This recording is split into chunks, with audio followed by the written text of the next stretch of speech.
Profesor Sajipto Raharjo pernah mengatakan dalam prinsip hukum progresif bahwa hukum ada untuk manusia, bukan manusia untuk hukum.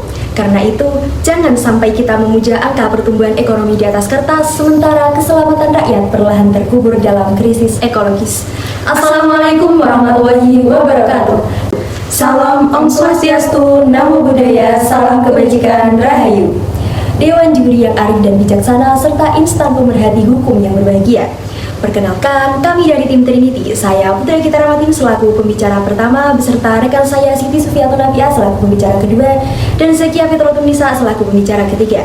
Dewan Juri yang terhormat, Cicero melalui prinsip Salus Populi Suprema Lex Esto menyatakan bahwa keselamatan rakyat adalah hukum tertinggi bagi negara. Namun pertanyaannya, apakah prinsip tersebut masih menjadi kompas kebijakan negara hari ini?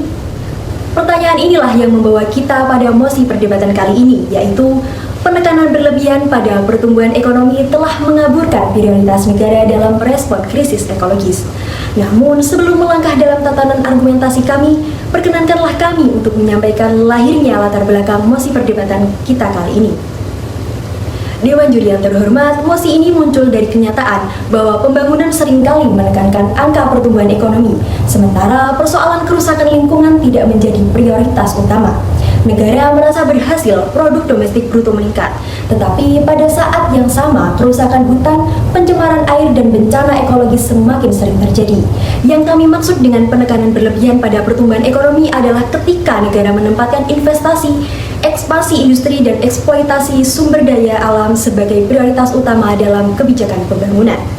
Sementara itu, yang dimaksud dengan kaburnya prioritas negara dalam merespon krisis ekologis adalah ketika kebijakan dan sumber daya negara tidak diarahkan secara serius untuk mencegah serta menangani kerusakan lingkungan.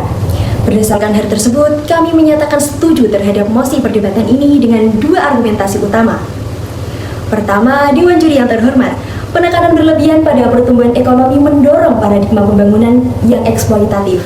Sumber daya alam dipandang hanya sebagai komoditas ekonomi untuk meningkatkan pendapatan negara, sehingga sektor seperti pertambangan, perkebunan skala besar, dan eksploitasi hutan sering diprioritaskan. Yang kedua, fokus berlebihan pada pertumbuhan ekonomi membuat respon negara terhadap krisis ekologis menjadi lemah. Ketika kepentingan investasi dan keuntungan jangka pendek diutamakan, kebijakan perlindungan lingkungan hanya sering menjadi formalitas, bukan komitmen yang benar-benar dijalankan. Selanjutnya, argumentasi ini akan dielaborasikan lebih lanjut oleh pembicara kedua dan pembicara ketiga kami. Sekian, terima kasih. Lex prospicit non res visit, hukum seharusnya melihat ke depan bukan ke belakang. Assalamualaikum warahmatullahi wabarakatuh. Dewan Juri yang terhormat, pada kesempatan ini izinkanlah saya selaku pembicara kedua dari tim Pro untuk memperjelas kembali bangunan argumentasi yang telah disusun secara sistematis oleh pembicara pertama kami. Sekaligus, saya akan menguraikan analisis empiris serta yuridis yang menunjukkan bahwa orientasi kebijakan pembangunan yang terlalu menekankan pertumbuhan ekonomi melalui ekspansi pertambangan telah menempatkan perlindungan lingkungan sebagai prioritas yang semakin terpinggirkan. Namun, sebelum masuk pada argumentasi utama kami, izinkan saya mengajukan satu pertanyaan reflektif. Seringkali aktivitas pertambangan dipandang sebagai simbol kemajuan ekonomi nasional. Ia dipromosikan sebagai motor investasi, sumber penerimaan negara, serta penggerak ekspor nasional. Akan tetapi, Dewan Juri yang terhormat, apakah pertumbuhan ekonomi yang dihasilkan benar-benar sebanding dengan kerusakan ekologis yang ditimbulkannya? Bukankah pertumbuhan ekonomi yang mengabaikan keberlanjutan lingkungan pada akhirnya justru menciptakan beban sosial dan ekologis yang jauh lebih besar bagi generasi mendatang? Masuk pada argumentasi kami, Dewan Juri yang terhormat, secara empiris sektor pertambangan memang memberikan kontribusi ekonomi yang sangat signifikan bagi Indonesia. Data Badan Pusat Statistik menunjukkan bahwa pada tahun 2023 sektor mineral dan batubara menyumbang sekitar 2.198 triliun terhadap produk domestik bruto nasional, atau sekitar 10,5% dari total PDB yang mencapai 20.892 triliun rupiah. Angka ini menunjukkan bahwa sektor pertambangan merupakan salah satu pilar utama dalam struktur perekonomian nasional. Bahkan dalam konteks perdagangan internasional, Indonesia juga tercatat sebagai salah satu eksportir batubara terbesar di dunia. Dengan komoditas ini menjadi penopang penting bagi pendapatan ekspor nasional. Namun, justru karena kontribusi ekonominya yang begitu besar, muncul pertanyaan yang sangat mendasar. Jika pertambangan memberi kontribusi ekonomi besar, apakah negara bisa netral terhadap dampak ekologisnya atau justru semakin memberi ruang ekspansi? Jawaban atas pertanyaan tersebut dapat kita lihat dari kebijakan yang berjalan saat ini. Data Kementerian Lingkungan Hidup dan Kehutanan menunjukkan izin usaha pertambangan aktif di Indonesia, termasuk di kawasan hutan produksi dan daerah aliran sungai yang memiliki fungsi ekologis vital. Di Pulau Sumatera sendiri, aktivitas pertambangan batu bara masih banyak ditemukan di wilayah hulu sungai, serta kawasan yang secara geografis tergolong rawan longsor. Akibatnya, berbagai persoalan ekologis mulai muncul secara nyata. Deforestasi meningkat akibat pembukaan lahan untuk kegiatan tambang, daerah resapan air yang sebelumnya berfungsi menjaga keseimbangan hidrologis mengalami kerusakan. Dan pada akhirnya, berbagai bencana ekologis seperti banjir serta longsor semakin sering terjadi di berbagai daerah. Persoalan lain yang tidak kalah serius adalah keberadaan lubang tambang yang tidak direklamasi secara memadai. Kondisi ini tidak hanya merusak ekosistem, tetapi juga menimbulkan ancaman keselamatan bagi masyarakat sekitar. Dengan kata lain, kita melihat sebuah pola yang sangat jelas. Eksploitasi sumber daya alam dipercepat demi mengejar pertumbuhan ekonomi, akan tetapi pemulihan dan perlindungan lingkungan justru berjalan jauh lebih lambat. Di sini muncul pertanyaan mendasar, yaitu tentang apakah perlindungan lingkungan benar-benar menjadi prioritas pembangunan ataukah pertumbuhan ekonomi masih lebih diutamakan meski menimbulkan kerusakan ekologis. Dewan Juri yang terhormat, secara normatif sebenarnya Indonesia telah memiliki kerangka hukum yang cukup kuat untuk melindungi lingkungan hidup. Melalui Undang-Undang Nomor 32 Tahun 2009 tentang Perlindungan dan Pengelolaan Lingkungan Hidup. Undang-undang ini menegaskan prinsip kehati-hatian, yaitu mencegah potensi kerusakan lingkungan sebelum terjadi. Namun masalahnya bukan pada aturan, melainkan pada penerapannya dalam praktik. Dalam berbagai kasus, izin pertambangan tetap diberikan di kawasan yang secara ekologis memiliki tingkat kerentanan yang tinggi. Selain itu, kewajiban reklamasi dan pemulihan lingkungan seringkali tidak dijalankan secara optimal oleh perusahaan tambang. Situasi ini semakin kompleks setelah hadirnya Undang-Undang Nomor 3 Tahun 2020 tentang pertambangan mineral dan batu bara yang memberikan kepastian hukum lebih kuat bagi perpanjangan izin usaha pertambangan. Kemudian melalui Undang-Undang Nomor 11 Tahun 2020 tentang Cipta Kerja, proses perizinan investasi dipercepat melalui sistem berbasis risiko untuk meningkatkan kemudahan berusaha dan investasi. Namun dalam praktiknya, kebijakan tersebut juga menunjukkan bahwa prioritas kebijakan negara lebih condong pada peningkatan investasi serta keberlanjutan kegiatan usaha pertambangan. Akibatnya, perlindungan lingkungan seringkali berada pada posisi yang lebih lemah dalam proses pengambilan kebijakan. Dewan Juri yang terhormat, memanglah benar bahwa sektor pertambangan mampu meningkatkan angka PDB dan memberikan kontribusi besar terhadap perekonomian nasional. Jika kebijakan pembangunan terus berfokus pada eksploitasi sumber daya alam tanpa memperhatikan batas daya dukung lingkungan, maka pada hakikatnya negara sedang menukar keselamatan ekologis jangka panjang dengan pertumbuhan ekonomi jangka pendek yang bersifat semu. Oleh karena itu, Dewan Juri yang terhormat, berdasarkan fakta empiris mengenai kontribusi ekonomi sektor pertambangan yang sangat besar sekaligus dampak ekologis yang semakin nyata, maka sangat jelas bahwa penekanan berlebihan pada pertumbuhan ekonomi telah merupakan prioritas negara dalam merespon krisis ekologis. Dengan demikian, kami dari Tim Pro tetap meyakini dan mendukung mosi bahwa orientasi pembangunan yang terlalu menitik beratkan pada pertumbuhan ekonomi telah mengabulkan prioritas negara dalam melindungi lingkungan serta merespon krisis ekologis secara serius. Sekian dan terima kasih. Salus Populi Suprema Lex Exto, keselamatan rakyat adalah hukum tertinggi. Assalamualaikum warahmatullahi wabarakatuh. Dewan Juri yang arif dan bijaksana, perkenalkan saya selaku representasi pembicara ketiga dari Tim Pro yang pada kesempatan ini akan memperdalam esensi perdebatan kita melalui dua pendekatan utama. Pertama, dengan melihat persoalan ini dari perspektif sosiologis, yakni bagaimana paradigma pertumbuhan ekonomi mempengaruhi kehidupan sosial masyarakat. Kemudian kedua, Dewan Juri dengan menghadirkan mekanisme solutif kebijakan yang menunjukkan mengapa kami mendukung mosi perdebatan kita kali ini, bahwa penekanan berlebihan pada pertumbuhan ekonomi telah mengabulkan prioritas negara dalam merespon krisis ekologis. Dewan Juri yang kami hormati, seringkali ketika kita berbicara mengenai pembangunan ekonomi yang ditampilkan kepada publik adalah angka-angka makro seperti pertumbuhan produk domestik bruto atau nilai ekspor komoditas. Data Badan Pusat Statistik menunjukkan bahwa pertumbuhan ekonomi Indonesia berada pada kisaran 5%, sebuah angka yang sering dianggap sebagai indikator stabilitas ekonomi nasional.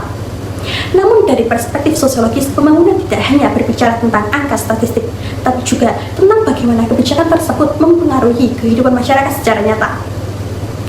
Dalam banyak kasus, model pembangunan yang terlalu berorientasi pada eksploitasi sumber daya alam justru menciptakan ketimpangan antara keuntungan ekonomi dan risiko sosial yang ditanggung masyarakat. Sektor pertambangan telah berkontribusi besar terhadap ekspor nasional, namun banyak wilayah tambang, masyarakat justru menghadapi pencemaran air, kerusakan tanah, serta meningkatkan risiko banjir dan longsor. Dewan juri yang kami hormati, fenomena ini memperlihatkan bahwa ketika pertumbuhan ekonomi dijadikan sebagai prioritas utama pembangunan, kebijakan negara seringkali bergerak lebih cepat dalam mendorong ekspansi ekonomi dibandingkan dalam melindungi ekosistem masyarakat yang terdampak. Prioritas tersebut tercermin dalam berbagai kebijakan pembangunan negara. Negara mempercepat proses investasi untuk meningkatkan produksi, infrastruktur dibangun untuk mendukung distribusi komoditas. Target ekspor terus ditingkatkan untuk menjaga stabilitas ekonomi nasional. Namun, pada saat yang sama, proses pemulihan lingkungan seringkali berjalan jauh lebih lambat. Akibatnya, krisis ekologis yang seharusnya menjadi persoalan struktural justru sering diperlakukan sebagai persoalan insidental. Banjir dianggap sebagai bencana musiman, longsor dianggap sebagai fenomena alam biasa. Padahal dalam banyak kasus, peristiwa tersebut merupakan konsekuensi dari tekanan pembangunan yang melampaui daya dukung lingkungan. Dewan juri yang terhormat, disinilah posisi kami sangatlah jelas. Kami tidak menolak pertumbuhan ekonomi, kami justru mendukung pembangunan ekonomi yang kuat dan berkelanjutan. Namun, yang kami kritik adalah ketika pertumbuhan ekonomi ditempatkan secara berlebihan sebagai prioritas utama, sehingga respon negara terhadap krisis ekologis menjadi terpinggirkan. Oleh karena itu, kami dari tim Pro menawarkan beberapa mekanisme kebijakan yang dapat mengembalikan keseimbangan prioritas pembangunan. Pertama, negara perlu mengintegrasikan prinsip pembangunan berkelanjutan dalam setiap kebijakan ekonomi, sehingga ekspansi ekonomi tidak melampaui daya dukung lingkungan. Kedua, perlu dilakukan penguatan sistem pengawasan ekologis, terutama pada sektor industri efektif, agar kewajiban reklamasi dan pemulihan lingkungan benar-benar dilaksanakan secara konsisten. Ketiga, indikator keberhasilan pembangunan perlu diperluas dengan masukan indikator keberlanjutan lingkungan, sehingga keberhasilan negara tidak hanya diukur dari pertumbuhan ekonomi, tapi juga dari kualitas ekosistem yang menopang kehidupan masyarakat. Dengan pendekatan seperti ini, pembangunan ekonomi tetap dapat berjalan, tetapi tidak lagi mengorbankan keselamatan ekologis rakyat. Dewan juri yang kami hormati, pada akhirnya kita perlu menyadari bahwa hutan, sungai, dan tanah bukan hanya sumber komoditas ekonomi, ia adalah ruang hidup bagi jutaan masyarakat, sekaligus fondasi ekologis bagi generasi yang akan datang. Ketika negara terlalu menekankan pertumbuhan ekonomi tanpa keseimbangan ekologis, maka yang terjadi bukanlah pembangunan yang berkelanjutan, melainkan pergeseran prioritas yang berbahaya bagi masa depan. Oleh karena itu, melalui analisis sosiologis dan mekanisme solusi yang telah kami paparkan, menjadi semakin jelas bagi kita semua bahwa musik ini berdiri di atas realitas yang nyata, bahwa benar adanya penekanan berlebihan pada pertumbuhan ekonomi telah mengamburkan prioritas negara dalam merespon krisis ekologis. Akhir kata, kawan dalam berdebat adalah kawan terbaik dalam berpikir. Sekian dan terima kasih. Dewan juri yang terhormat, sebagai penutup izinkan kami menegaskan kembali mengapa posisi kami sebagai tim Pro adalah satu-satunya keberpihakan yang logis dan bermoral dalam perdebatan ini.